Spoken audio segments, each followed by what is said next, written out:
I am Ferdinand Marcos, and I am the President of the Republic of the Philippines. I stand today on behalf of 110 million Filipinos. Hello everyone, hello people, and hello universe. It's me again guys. Ayan, kumusta po kayo? Shoutout sa inyong lahat. Ayan. But anyway guys, so tunghayan natin ang pag-iikot, no? Pag-inspect ni Pangulong Marcos Jr. dito po sa, apektadong bagyo ni Inting. Naku, naloka ako. Ayan, nakita nyo. Basahin po natin mga kababayan para kumpleto Ricardo, kasi sabi ng mga dilis na saan daw ang Pangulo. Ayan. Sabi ng RTBN. President Ferdinand R. Marcos Jr. Ayan, looks at the extent of damage caused by severe tropical storm Inting during an aerial inspection on September 4, 2024. Kahapon po yan. Inting is already outside the Philippines area of responsibility. Ayan, it made landfall on September 2, 2024 in vicinity of Casiguran, Aurora, and intensified the following day into a severe tropical storm where its center was estimated of 165 kilometers west, ayan, Bisaya man tayo of Lawag City, Ilocos Norte, as its exit that far that the enhanced southwest monsoons or habagat will continue to bring moderate to intense rainfall in other areas of Luzon over the next 3 days. Actually guys, umuulan dito sa amin, magdamag. Latest report from the Department of National Defense, DND, Office of the Civil Defense, ayan, as 10 AM today, indicate the Inting on its wake has affected 442,804 family or 1,701 million, and tama ba yun? 1,720 and 568 individuals all over the Region 1 and 2. Cordillera Administrative Region, ayan, CAR, 3, I think, Region 3 yan, National Capital Region, NCR, 4A or Calabarzon, Cavite, Laguna, Batangas, Rizal, and Quezon.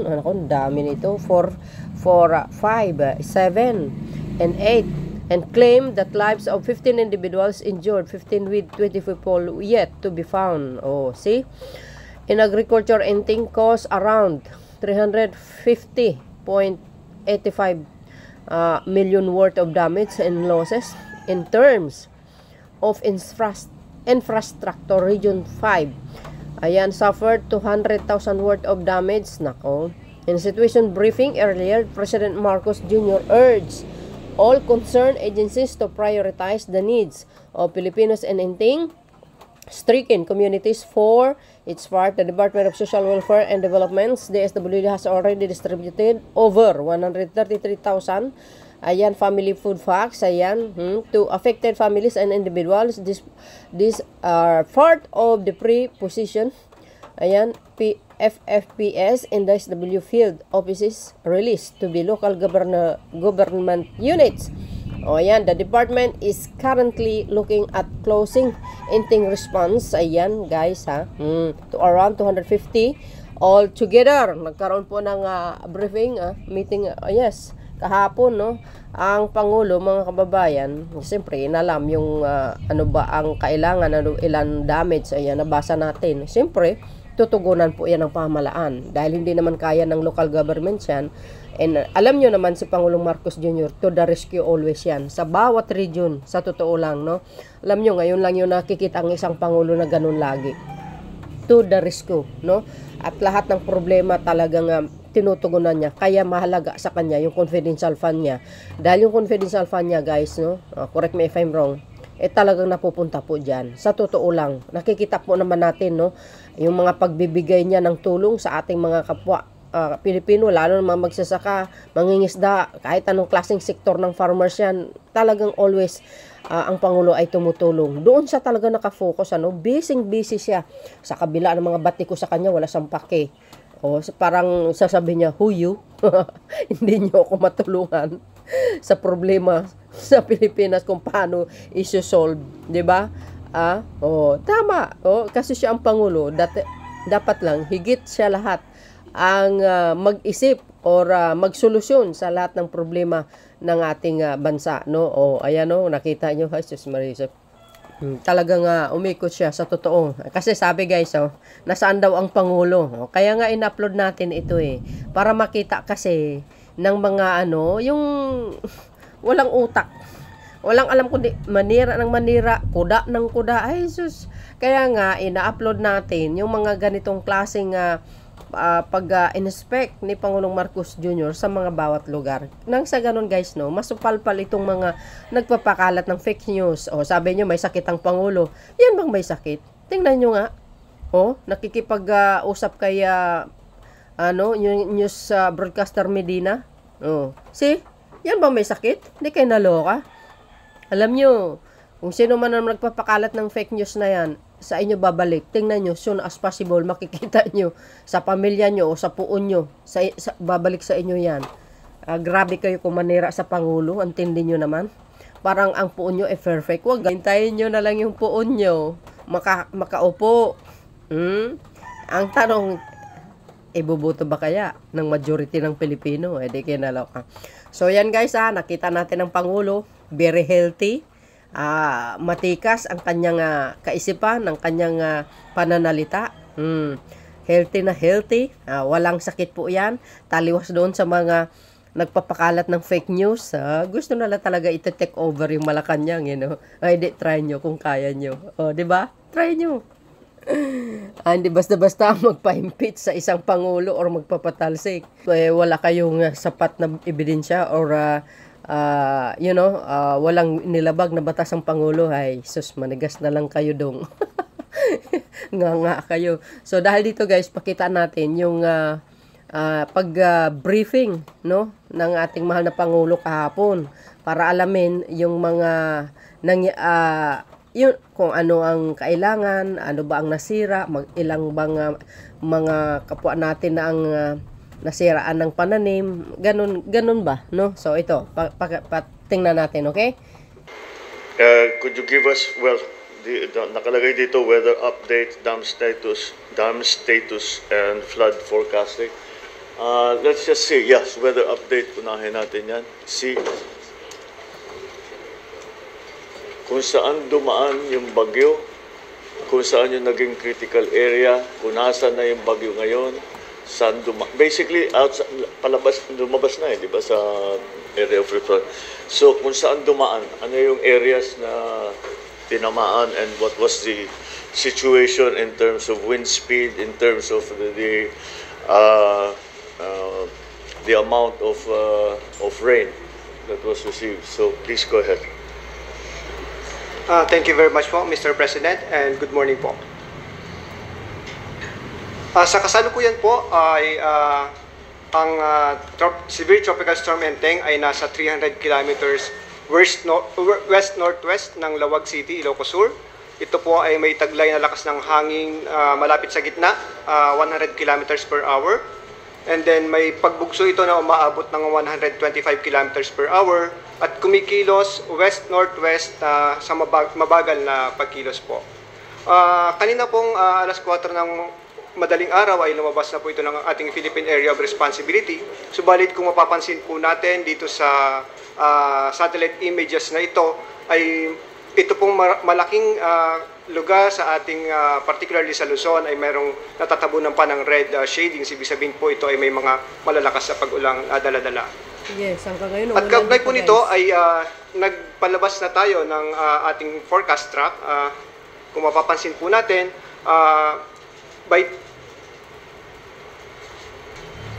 currently po, I'm sharing my screen. Sorry. Yan ba may sakit? Tingnan nyo naman. Ang healthy. Kung makapagpakalat kay fake news, talaga, oo. Babalik sa inyo yan. Kahapon lang yan, September 4. Healthy ang Pangulo. Walang sakit. What we have is the participants in the Zoom meeting. What we need is the update. Nasa iyo na. Okay. My sincere apologies po. That's okay. Just keep going. Bait naman ng Pangulo. Kasama Secretary Gibo, guys, mga sekretary. Okay po. Nandyan. So ito na po yung current na forecast track ng bagyong si Severe Tropical Storm Enteng. By 2 p.m. today, ito po ay kumikilos po westward. So medyo lalayo pa po ito ng ating Philippine Area of Responsibility. And then by 2 p.m. Tomorrow, nasa West Philippine Sea pa rin po ito. And then eventually by 2 a.m. September 7, roughly nandun po ito sa southern part or portion ng China. And then eventually going towards sa northern portion ng Vietnam. Okay. And kaugnay po nito ay meron tayong nirelease na weather advisory number 8. Ito po ay kaugnay dun sa pinag-ibayong habagat po. So today, inaasahan po natin na ang Severe Tropical Storm Enteng ay magdadala ng heavy to intense rains, about 100 to 200 millimeters over areas in Pangasinan, Zambales, Bataan, and Occidental Mindoro, while moderate to heavy rains, about 50 to 100 millimeters of rain sa northern Palawan, including Calamian, Cuyo, and Cagayan-Silio Islands. Kasama po tayo dito sa Metro Manila, sa Cavite, Batangas, Rizal, Laguna, Bulacan, Pampanga, Tarlac, Nueva Ecija, La Union, and Benguet. And then by tomorrow, may heavy to intense rains pa rin, about 100 to 200 millimeters sa Pangasinan, Zambales, Bataan, Occidental Mindoro, while moderate to heavy rains ang inaasahan naman natin sa northern Palawan, including Calamian, Cuyo, Cagayan-Silio Islands. Kasama po tayo sa Metro Manila, Cavite, Batangas, Rizal, Laguna, Bulacan, Pampanga, Tarlac, and Nueva Ecija. And then by Friday, roughly mag-i-improve po ng konti ang ating weather conditions. Moderate to heavy rains na lang ang inaasahan natin sa Occidental Mindoro, Zambales, and Bataan. Okay. And ito po yung forecast track natin, animated forecast track natin. Kasama po yung ulan na dala-dala nitong si Severe Tropical Storm Enteng habang ito ay kumikilos papalayo ng ating bansa. And kaugnay po nung na-observe natin na track po nitong si Tropical Storm Enteng, ito po yung by September 1, nung September 1 po, 11 a.m., ito po ay namuo nga bilang isang tropical depression at pinangalanan natin si Enteng. So ganito po yung kanyang naging pagkilos. September 2, Monday, nung 11 a.m., ito po ay nasa malapit sa Polillo Islands. And then later that night, ito po ay naglandfall sa Aurora, located or near also proceeded to Isabela area. And then ito po September 3 ay nasa West Philippine Sea na. Ayun po. And then yung mga naging pag-ulan po na dala-dala nitong si Enteng noong August 31, inulan po ang maraming lugar sa Eastern Visayas, ganun din sa Central Visayas, some areas there, and then some portions of Bicol region. And then nung September 1 po, ito po yung may mga pula tayo makita. Nakita po natin nagkaroon ng malakas sa pag-ulan sa gawing Bicol region, ganun din po some areas pa rin sa northern Samar. Yun po yung may mga orange areas na shaded regions. Ganun din po may mga ilang lugar na nakaranas na rin ng about itong yellow shaded regions, about 60 to 100 millimeters of rain sa eastern section po ng Luzon. And then nung September 2, ito na po sa malaking bahagi naman po ng Luzon, sa Central Luzon, and even Dagupan area, Ilocos, ay may mga pag-ulan din pong naranasan. Ganon din po sa some areas in Quezon Province. And then September 3, ito na po sa western section, more of Region 1 and also some areas in Zambales have experienced significant amount of rainfall. And kaugnay po nito ay ito po yung status ng ating mga minamonitored na dams. Actually, currently po ang areas of concern natin ay itong Ipo Dam. Meron siyang nakabukas na isang gate. Ang level niya currently ay about 0.7 meters po yung nakabukas nito. One gate siya as of 8 a.m. ngayon ay 100.59 kasi ang kanyang water level. And then sa La Mesa Dam po currently ay nasa at 8 a.m. ito po ay 80.2 ang kanyang elevation.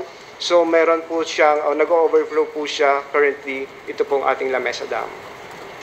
Okay. And kaugnay po nito ay meron po tayong mga pinalabas na general flood advisories. Kasama po dito yung mga ilang lugar sa Cagayan Valley, sa Region 2, and then some areas in Cordillera Administrative Region, Region 1, Region 3, 4A, 4B, and then some flood bulletin also were issued in particular sa Pampanga River Basin, 5:30 AM po ngayong umaga ay pinalabas po natin ito. And then flood bulletin din po sa Pasig, Marikina, Laguna, Dibay. Nag-issue po tayo dito ng flood bulletin 7 AM. Ganon din po sa bahagi ng Tulyahan River sapagkat downstream po ng La Mesa Dam, kapag ka nag-overflow ito ay doon dadalo yung tubig. So 7 AM po today meron din po tayong flood bulletin na initiate dito. And then flood bulletin number 1 naman po sa Agno River Basin. Kaninang alas 5 po pinalabas po natin ito, and then flood advisory sa Cagayan River Basin 12 noon kahapon pa po ito. Ayun po. And then may mga hydrological situationer po tayo na pinalabas din, particularly sa Angat River, ganun din po sa ito pong sa La Mesa. And yun po, ito po pinapakita naman natin yung inaasahan natin in the next 2 weeks. Given po na ito pong kulay red shaded na area dito ay ito po si Enteng. And then may inaasahan tayo within this week pa rin. May possible na buong tropical cyclone or tropical cyclone like vortex dito. And then may isa pang kasunod dito sa labas ng Philippine Area of Responsibility within this period.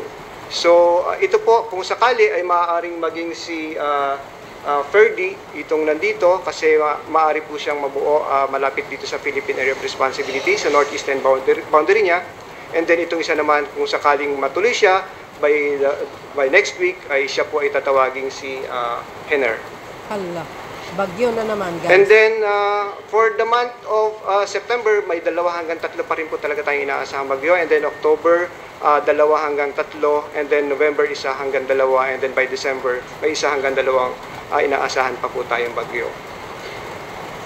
Oh, see? Currently po ay naka-La Nina alert pa rin po tayo. So hindi pa rin po actually La Nina, nandun pa rin tayo sa neutral condition, pero inaasahan pa rin natin na yun po part rin po ng ating pag-prepare ay yung possibility na magkaroon ng La Nina later of this year. Right.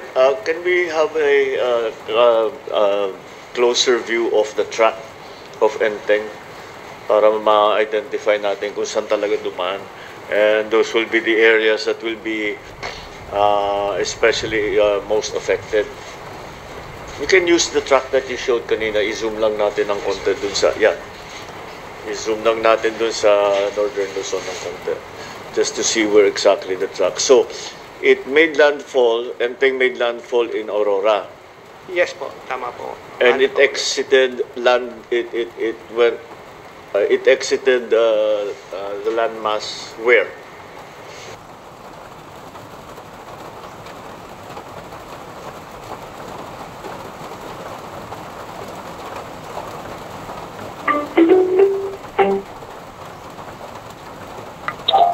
Category. So,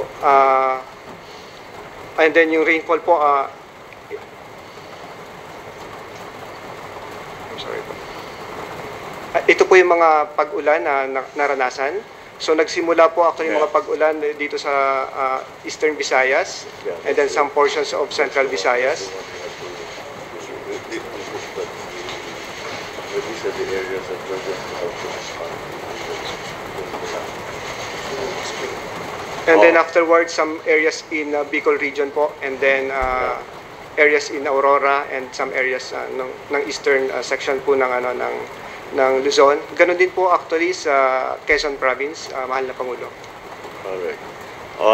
Okay. Can we now go to the dams, the status of the dams? Because if you remember, there was a problem some time back when the dams opened and it flooded the downstream areas without the benefit of any warning, of any evacuation. So, what do these figures exactly mean? How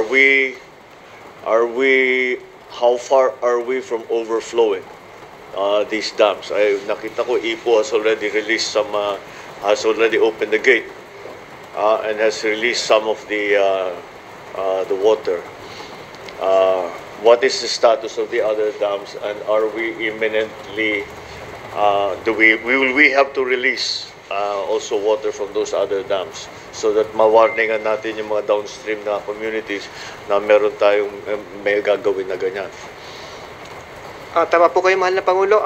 Currently po ang Ipo Dam ay may isang gate na nakabukas, and downstream po nito ay ito pong lugar ng Bustos, Pulilan, Baliwag, Plaridel, Port Kalumpit, Paumbong, and Hagonoy, Bulacan. And then ito naman pong La Mesa Dam ay tama po kayo, nag-overflow po ito currently kasi 80.15 po ang kanyang normal high water level. So kapag umabot siya dun sa kanyang level na yon, actually na-exceed niya, mag-overflow lang po siya. And then kanina po nabanggit ko po yung this is just, you're talking about Ipo Dam. And then yes po. Paliwanag mo yung third column. I don't know, what does that mean? I can see reservoir level in the second column. Okay. But we have no idea whether that is a dangerous level or it is what. But I think that the deviation column is more important when it comes to that.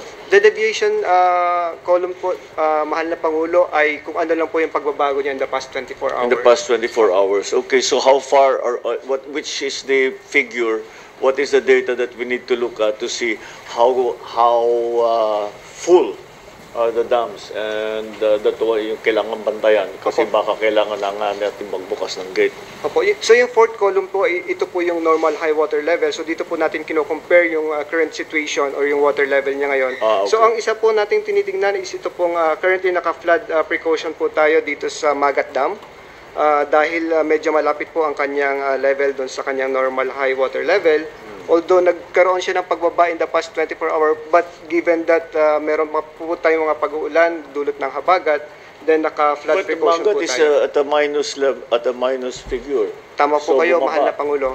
Bumaba po siya ng 0.14, but hindi po natin naalis yung possibility na yung areas po collecting or encompassing yung watershed ay maaari pong makapag-contribute in the next 24 hours. So that's why naka-flood precaution po tayo. And downstream po ng Magat ay ito pong mga lugar ng Ramon, San Mateo, Alfonso, Cabatuan, Luna, Cabatuan, Luna, and yung mga ilang lugar pa po sa Aurora, even Burgos.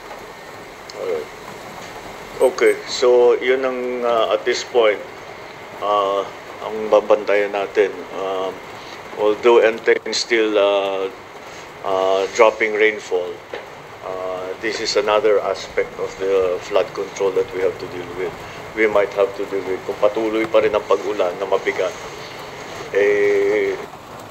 baka mapilitan tayo na magbitaw ng tubig. So let's watch that. So yun guys, nakita nyo kung anong ginawa ni Inting. Nag-iwan siya ng maraming baha. Hindi natin pwedeng isisi sa Pangulo ang baha, ang bagyo, or bakit nasa lanta. Yan po ay inang kalikasan.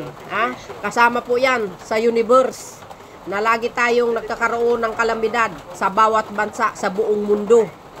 Di ba? So yun guys, maraming salamat sa inyong watching. See you again on my next upload video. Bye bye bye and babush. God bless Philippines.